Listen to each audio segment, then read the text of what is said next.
So in this course, ano-ano ba yung mga kailangan natin para matapos or maumpisahan natin 'tong course na 'to? Isa sa mga 'to ha, hindi lahat. It's either you can use iPad, tablet, PC, laptop, phone.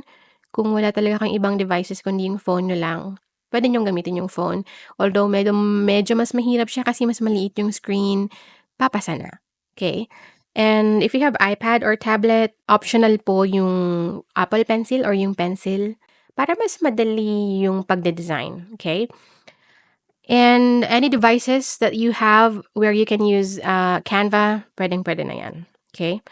And we also need Canva Free or Pro. Optional po yung Pro, pero alam naman natin na kapag Pro yung gamit natin is unlimited yung features or mas marami kayong magagamit na features or elements, which is mas okay kapag nagde-design. But if you don't have money just to invest for the pro version, then gusto niyo lang munang i-try 'tong course na 'to para makita niyo kung worth it ba mag-invest kay Canva Pro. So, you can use the free version na lang muna, possible pa rin naman 'yun. Also, optional din po si ChatGPT and malalaman niyo later kung bakit in-include ko dito si ChatGPT.